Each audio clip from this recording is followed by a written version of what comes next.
Let's take a look at the FW682 handheld radio that will be used by transit supervisors and various other management folks. Starting off, we've got the charger. This radio is currently charging. We have a nice red indicator indicating that it is charging. If you take it out of the charger, light goes out because it's no longer charging. Let's get rid of the charger. Well, let's look at the radio itself. So, starting on the side, we have the push to talk button right here. And we have some various multifunction buttons that we'll cover shortly. On the top surface, we have our emergency orange button, which will alert the dispatch and supervisors to an emergency, the power key and volume key. And then down the bottom, we have our menu control buttons. On the right side, we have the accessory cover. Under here is the port where you could plug in your external microphone connector for your microphone. And below we have a USB port. This is used for firmware updates, and that's about it. So leave the cover in, don't touch it. If we turn the radio on, we simply spin the volume control on the top, and the screen will light up. It'll initialize. Bear in mind, this is a network radio that is a mini computer, so it takes a while to boot, just like your PC. Give it a few seconds, it's going to search for the network, it's then going to go to logging in, and then we will get to the main screen. So once the radio's booted, we're now at our main screen. Let's take a look. Starting at the top, we have the network configuration. This tells us we're currently on a 4G network. We have the signal strength and showing we're in bidirectional mode, which means we can talk and receive. This little indicator here is the GPS status indicator. We're inside a building right now, so it's not picking up a GPS signal. But if we were, that would actually be solid. We would not have the little blue square in it. It would just be a solid white teardrop. Moving over, we have the little phone symbol, and that is telling us we're connected to the network. We can talk on the network. We then have the clock and the battery status indicator showing us the state of charge. Moving on down, we have the call indicator, and this is telling us right now we're in the group called Abbotsford. We have the status indicator, which is telling us what is happening on the radio, and we have the caller ID indicator. When you power up, this shows you your caller ID. So in this instance, we are handheld 7. Then at the bottom, we see what is corresponding to the buttons below. So in this case, this button corresponds to menu.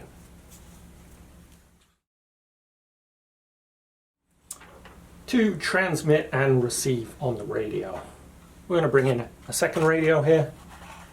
As you can see, this one is called Handheld 11, and this one is called Handheld 7. When I key up Handheld 11 by pushing the push to talk button, you'll see it goes to talking Handheld 11. And on the receiving radio, it says listening Handheld 11. Vice versa, if we key up the Handheld 7 over here, it goes talking Handheld 7, and Handheld 11 goes listening Handheld 7. This is a group call. Now, because these are supervisor radios, you can also do a private call. We do that by accessing the user list. So we press menu, and we go down to user list, view. We can then see the radios that are in this group. The radios that are online are indicated in blue. The radios that are offline are light gray. So in this case, we're going to go to Handheld 7, which we know is online. If we key up this radio now, you see the display will change. And when we have a display like this, you can see this is a private call between Handheld 1 and Handheld 7. If he now replies, we're still in a private call between these two radios. There is a timeout, or you can exit it by simply pressing exit. As you can see, once we return to the main screen with the group call, this radio also clears back to the main screen with a group call. Private calls can only be initiated by by supervisor handheld radios, by base radios in the dispatch, or by the dispatch consoles. Okay, how to change the group on the handheld. Do that by pressing the menu key, going to choose group, which is this first icon, and pressing view. You then see a list of all the groups this radio is assigned to. To choose a different group, for example Chilliwack, you just scroll down to it and press enter. And you will see our group indicator on the front has now changed to Chilliwack, so we're an active member of the Chilliwack group. To go back to Abbotsford, same thing. Go into the group, select Abbotsford, press enter. Our group is now changed to Abbotsford.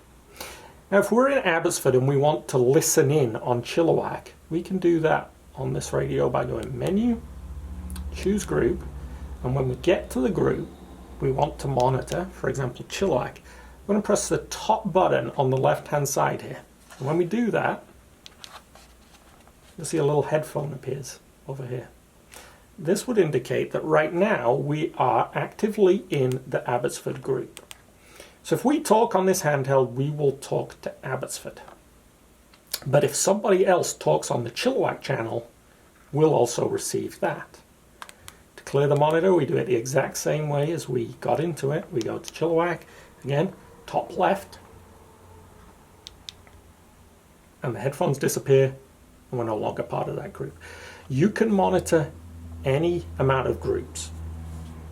However, if you actively want to be part of all of the radios, you can go to this group called All Radios. Once we enter All Radios, now any radio on the system, whether it's Abbotsford, Chilliwack, either Handy Dart, will come in to this group. We can hear all radios. And if we talk, all radios will hear us. This is good for emergency situations when you need to talk to everyone at once. It's also good for Saturdays and Sundays when various dispatch offices are closed and you as a TS may be responsible for communicating with all of them. Exit it the same way you got in. Go back to the regular group you're part of and you're out. Looking at how to troubleshoot problems with this radio. If for whatever reason it won't log in, there's two things to check. One, your antenna's connected correctly, and two, your battery is connected correctly.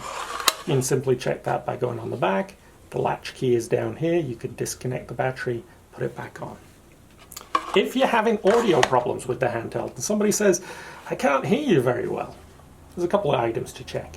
Go into the menu, go to Advanced Settings, and you're going to go down to Sound Quality. You want to ensure the radio is on HQ mode. If the radio has changed to standard mode, you will have audio problems. So, all radios, HQ mode, always.